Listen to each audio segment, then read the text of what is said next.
আসসালামু আলাইকুম। আমন্ত্রণ বাংলা ভিশন সংবাদে আপনাদের সাথে আছি আমি ফাতেমা জান্নাত আইরিন।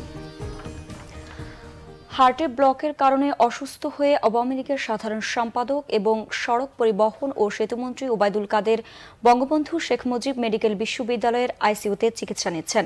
সকালে হঠাৎ অসুস্থ হয়ে পড়লে তাকে হাসপাতালে নেওয়া হয়। মন্ত্রীর জনসংযোগ কর্মকর্তা আবু নাসের জানান, সকালে ফজরের নামাজ শেষে হঠাৎ করে শ্বাস প্রশ্বাসের সমস্যা হচ্ছিল ওবায়দুল কাদেরের।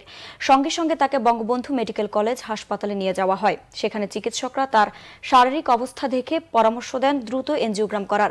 এনজিওগ্রাম শেষে চিকিৎসকরা জানান, ওবায়দুল কাদেরের হার্টে ব্লক ধরা পড়েছে। ব্লক সারাতে মেডিকেল বোর্ড গঠন করা হয়েছে। দেশবাসীর কাছে দোয়া চেয়েছেন ওবায়দুল কাদের, জানিয়েছেন আওয়ামী লীগের উপদপ্তর সম্পাদক বিপ্লব বড়ুয়া। দেশের জন্য অনুপম নৈপুণ্য, কঠোর অনুশীলন, নিষ্ঠা ও সেবার স্বীকৃতি হিসেবে বাংলাদেশ সেনাবাহিনীর 4টি ইউনিটকে জাতীয় পতাকা প্রদান করা হবে।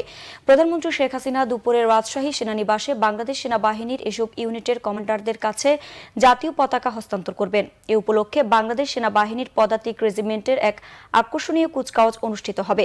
এতে যোগ দিয়ে প্রধানমন্ত্রী সালাম গ্রহণ এবং কুচকাওয়াজ পরিদর্শন করবেন। বিএনপি চেয়ারপারসন বেগম খালেদা জিয়ার বিরুদ্ধে নাইকো মামলার অভিযোগ গঠনের শুনানি আজ। নাজিমুদ্দিন রোডের পুরাতন কেন্দ্রীয় কারাগারে বসানো হবে বিশেষ জজ আদালতে এ মামলার কার্যক্রম চলছে।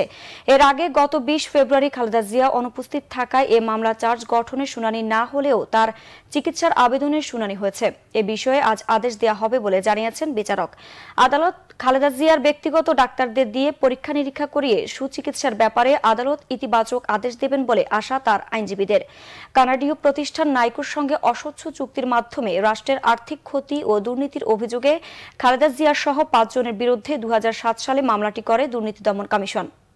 12টায় দেখার আমন্ত্রণ রইল। এছাড়া ফেসবুকে বাংলা ভিশন সংবাদ সরাসরি দেখতে লগ ইন করতে পারেন facebook.com/বাংলাভিশনে। এতক্ষণ সাথে থাকার জন্য ধন্যবাদ সবাইকে।